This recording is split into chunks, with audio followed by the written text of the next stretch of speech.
নমস্কার বন্ধুরা, কেমন আছো তোমরা সবাই? আশা করছি খুব ভালো আছো। প্রথমেই তোমাদের কাছে ক্ষমা চেয়ে নিচ্ছি এত দেরিতে ভিডিও দেওয়ার জন্য। তো তোমরা দীঘার পার্ট 1 ভিডিও আশা করছি সবাই দেখেছো, আর পার্ট 2টা আমি আজকে দিচ্ছি, তোমরা কিন্তু সবাই দেখে নিও। আর আমাকে পারলে ক্ষমা করে দিও এত দেরিতে ভিডিও দিচ্ছি তার জন্য। তো দীঘাতে আমরা কাল রাতে এসে পৌঁছেছি, আর আজকে সকালবেলায় বেরিয়ে পড়ছি বাবার মন্দির দর্শন করার জন্য। প্রথমেই বাবার মন্দির দর্শন করব, তারপরে অন্য জায়গায় যা ঘোরার তা ঘুরবো। আর এমনি কোথাও ঘোরার আমাদের প্ল্যান নেই, মন্দিরটাই মেনলি দেখার জন্য এসেছি, শাশুড়ি মাকে দেখানোর জন্য আমরা সবাই দেখব। আর ঘোরার বলতে শুধু বিচের ধারে একটু চান করা, বসা, এটুকুই ব্যাস। তো সকাল সকাল আমরা চান টান করে বেরিয়ে পড়েছি মন্দির যাবার জন্য। তো আমরা সকাল বলতে প্রায় 12টা হয়ে গেছিলো, সেই রকম সকাল না, 11:30 12টা হয়ে গেছিলো। আর একটু রাস্তাও ভুল হয়েছিল, তাই আর একটু দেরি হলো। আর আমাদের হোটেল থেকে মন্দির ওই 15-20 মিনিট মতো লাগে যেতে। তো এখানে এসে শুনলাম মন্দির নাকি 1টা থেকে দুপুর 1টা থেকে 3টে অবধি বন্ধ থাকে, 3টের পর আবার রাত 8টা অবধি খোলা। তো সেটা তো আমাদের জানা ছিল না, তাই এসে আমরা পৌঁছালাম 10-15 মিনিট বাকি 1টা বাজতে। তো তখন তো প্রায় যেতে যেতেই আমাদের বন্ধ হয়ে যাবে, অতটা যেহেতু হেঁটে যেতে হবে, তাই ভাবলাম যে 3টের পরেই আমরা দর্শন করব। তাই এখানে ডাব বিক্রি হচ্ছিলো, ডাবটা খেয়ে নিলাম সবাই। আর এখানে একটা দোকানেই প্রসাদ পাওয়া যায় আর কি, মিষ্টি, যে পুজো দেবে আর কি। তো আমরা প্রসাদগুলো সবার, যেহেতু বাড়ির সবার নামেই পুজো দেবো, তাই প্রসাদগুলো কিনে রেখে দিলাম, ওখানে নাম টাম লিখে রেখে দিলাম।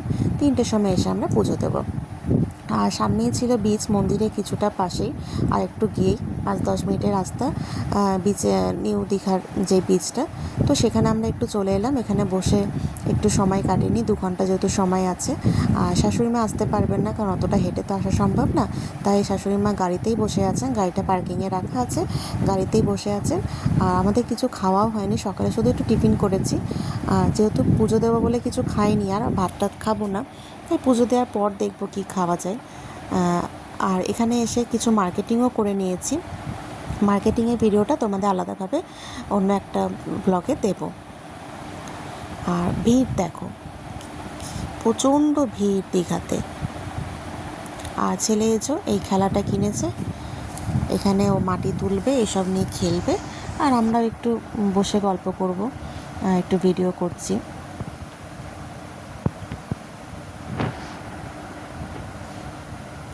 আর রোদের তেজও সাংঘাতিক। তো দেখো এই করতে করতে 3টেও বেজে গেল।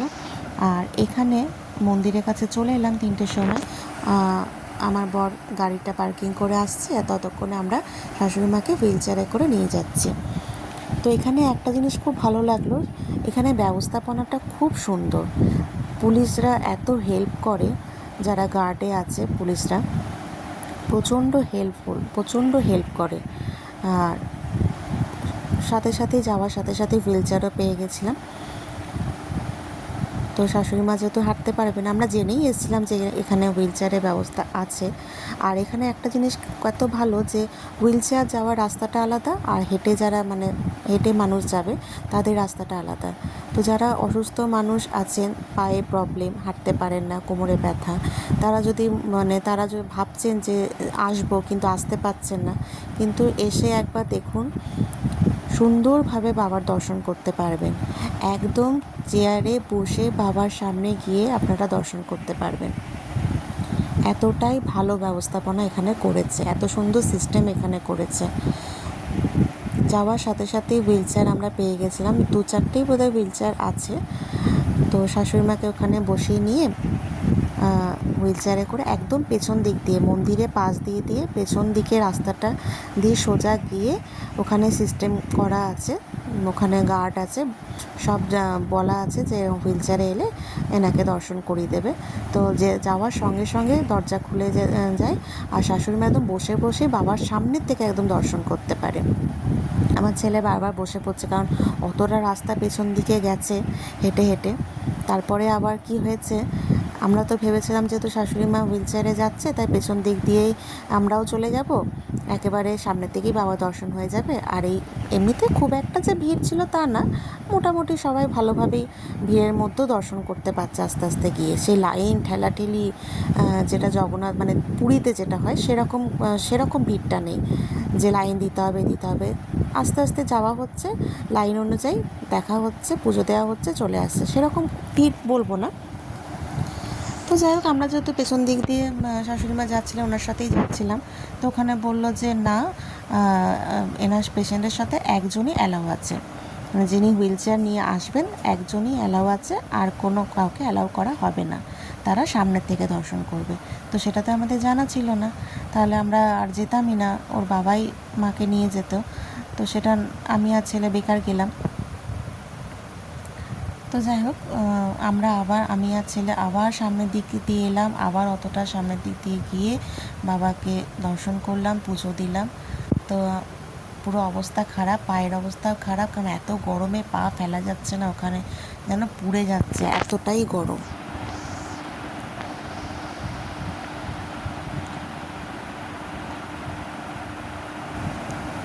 তো দেখো, এখানে তো শাশুড়ি মাকে এসো গার্ড সঙ্গে সঙ্গে দরজাটা খুলে দিল, ওনারা ঢুকে গেলেন, কিন্তু আমরা ঢুকতে পারলাম না, আমাদের ঢুকতে দেওয়া হলো না। তাই আবার সামনের দিক দিয়ে এতটা এলাম, আর এসো সামনের দিকে প্রবেশ এটা। তাও ভালো, এদিক দিয়ে এসে অনেক কিছুই দেখতে পেলাম, মানে বেশ সুন্দর লাগলো। এগুলোও দেখা হতো না তাহলে, যদি ওদিকে সামনের দিক দিয়ে দেখে নিতাম পেছন দিক দিয়ে গিয়ে বাবাকে, তাহলে এই দরজাগুলো ঢোকা হতো না, এগুলো দর্শন করা হতো না। তো যাই হোক, খুবই ভালো লাগলো এই গরমের মধ্যেও। আকাশে সূর্যের তেজটা দেখেছো কীরকম, এই গরমের মধ্যেও বাবার দর্শন করলাম, মনটা ভরে গেল একদম। আর এখানে বাবা শুয়ে আছে, বাবা নারায়ণ। যদি ওদিক দিয়ে দর্শন করে নিতাম তাহলে এই জিনিসগুলো মিস করতাম দেখা। তো ভালোই হলো, ভগবান যা করে মঙ্গলের জন্যই করে।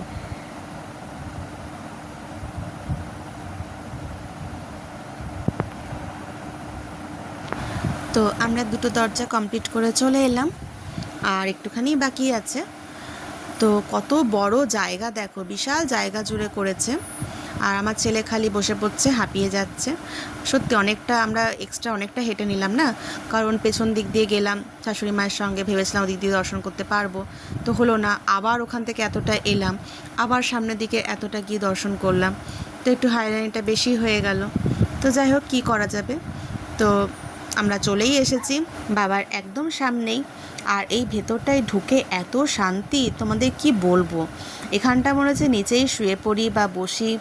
আর সবাই এখানে যারা হেঁটে আসছে একটু বিশ্রাম নিচ্ছে, খুব ঠান্ডা জায়গা, খুব শান্তি এখানে। তো এটা 4 নম্বর গেট পেরিয়ে আমরা শেষে বাবার দর্শন করতে চলে এলাম। ওই যে বাবা জগন্নাথ ওখানে বসে আছেন, আর এত সুন্দর, এত ভিড়ের মধ্যেও দেখো খুব সুন্দরভাবে যেন দর্শনটা করতে পারলাম। আর সত্যি কথা বলতে, পুরীর বাবার দর্শন আর এখানের দর্শন একদমই আকাশ পাতাল তফাৎ, কিন্তু তাও ভালো লাগলো, খারাপ লাগলো বলবো না। 100বার বাবা তো আছেন, ভালো লাগলো। আর পুরীতে যেন স্বয়ং বাবা, মানে বাবা বিরাজমান, বাবা ওখানে বাস করছেন, সেটা তো একদমই আলাদা, ওটা তো ঐতিহাসিক একটা ব্যাপার। তো এটা তার পরিপ্রেক্ষিতে এটা করেছেন, তো এটাও সুন্দর, খুবই সুন্দর। বাবা তো সব জায়গাতেই আছে, যেখানেই বাবাকে আনা হবে সেখানেই বাবা থাকবে, সেটার জন্য না। পুরীতে যেহেতু বাবা বিরাজমান, তাই ওখানের একটা অনুভূতি আর এখানে একটা অনুভূতি একটু তো আলাদা হবেই। আর এখানে পুজোর সিস্টেমটা খুব সুন্দর। এইখানে পুরোহিত আছেন, আমি তো বললাম প্যাকেটে সব কেনা হয়ে গেছিলো, প্যাকেটে সব নামগোত্র রেখে দিয়েছিলাম, ওই ঝুড়ির মধ্যে সমস্ত প্যাকেট ভরে নিচ্ছে, ভেতরে ফুল দিয়ে দিয়ে, আর সেটা বাবার কাছে গিয়ে বাবার পায়ে ঠেকিয়ে পুজো করে, সবার নামগোত্র বলে পুজো করে আমাদেরকে এনে দিচ্ছেন। তো এত সুন্দর, এখানে কোনো ওনারা হাতে টাকা নেন না, ওখানে দানপাত্র রাখা আছে, ওখানে যে যেমন আপনারা দিতে পারবেন সেটাই, কারণ নামে পয়সা দিয়ে পুজো দিলেও ওই দানপাত্রের মধ্যে বলে দিয়ে দিতে হবে, ওনারা হাতে কোনো টাকা নেন না। তো ভালোভাবে, খুব ভালোভাবে আমাদের পুজো হয়ে গেল, মানে খুবই ভালোভাবে, এত সুন্দরভাবে ফাঁকা, মানে এত ভিড়ের মধ্যেও খুব খুব সুন্দরভাবে পুজো হলো, পুজোটাও যেন দিয়ে শান্তি। তো এরপর লাস্টে আমরা বেরিয়ে যাচ্ছি, পেছন দিক দিয়ে বেরোনোর রাস্তা। বেরিয়ে যাচ্ছি। আর এত সুন্দর কাজগুলো, অপূর্ব লাগছে যেন মন্দিরটা দেখতে। আর আমরা খুব সুন্দর সময় এসেছি। রোদটা আছে ঠিকই, রোদের তেজও প্রচণ্ড, গরমও প্রচণ্ড, কিন্তু ভাগ্যিস বৃষ্টিটা পায়নি। বৃষ্টি পেলে এই রাস্তায় মানে এখানে হাঁটা যেত না, এত স্লিপ হয়ে যেত, খুব স্লিপ কাটতো। তো খুব সুন্দরভাবে রোদের মধ্যেও আমরা ভালোভাবে দর্শন করে নিলাম। আর এই যে এরা দর্শন করে পেছনে এখানে দাঁড়িয়ে আছে, আমাদের জন্য ওয়েট করছে। আমরা এই দিক দিয়ে, পেছন দিক দিয়ে যেহেতু বেরোলাম। আর এখানে দেখো কত পদ্ম ফুল ফুটেছে, এখানে সবাই সেলফি তুলছে। তো যাই হোক, খুব ভালোভাবে দর্শন করে আমরা বেরিয়ে পড়লাম। একটা টোটো নিলাম। গাড়ি পার্কিং যেখানে আছে সেখানে তো শাশুড়ি মা অতটা হেঁটে যেতে পারবে না, গাড়িও এখানে এত ভিড় হয়ে গেছে, যেহেতু বিকেল টাইমটা নাকি ভিড় প্রচণ্ড হয়, 3টের পর থেকে কেন সন্ধ্যা অবধি প্রচণ্ড ভিড় থাকে। তাই শাশুড়ি মা যেহেতু যেতে পারবে না, তাই গাড়ি পার্কিং অবধি আমরা টোটো করে গেলাম। তো চলো, আমরা দর্শন করে চলে এসেছি, খাওয়া দাওয়া করা হয়ে গেছে, আর কিছু ভিডিও করা হয়নি। এখন প্রায় সন্ধে বলতে 7টা সাড়ে 7টা বাজে। রাতে খাবার নিয়ে সমুদ্রের ধারে একটু বসে তারপর ঘরে ঢুকে যাব। আর সন্ধ্যা দেখো কি অপূর্ব লাগছে না, পুরো নীল হয়ে আছে চারিপাশটা। তো যাই হোক, এখানে একটুখানি বসে রাতে খাবার কিনে তারপরে আমরা আবার হোটেলে ঢুকে যাব। তো তোমাদের কেমন লাগলো? আমার সাথে সাথে তোমরা দীঘার মন্দির দর্শন করলে, যারা এখনও দর্শন করোনি তারা আমার সাথে সাথে দর্শন করে নিলে। তো তোমাদের কেমন লাগলো তোমরা কিন্তু অতি অবশ্যই আমাকে কমেন্ট করে জানাবে। ভালো লাগলে একটা লাইক করে দেবে, শেয়ার করে দেবে।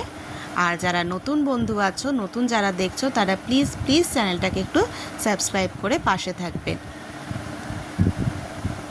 তো আজকের মতো এখানেই শেষ করছি। এর পরের পার্টটা খুব তাড়াতাড়ি নিয়ে আসবো, কথা দিচ্ছি। ততদিনের জন্য সবাই ভালো থেকো, সুস্থ থেকো, সাবধানে থেকো। আর প্লিজ আমার চ্যানেলটাকে যারা নতুন আছো সাবস্ক্রাইব করে পাশে থেকো। তো আজকের মতো টাটা, আবার দেখা হবে পরের একটা ভিডিওতে।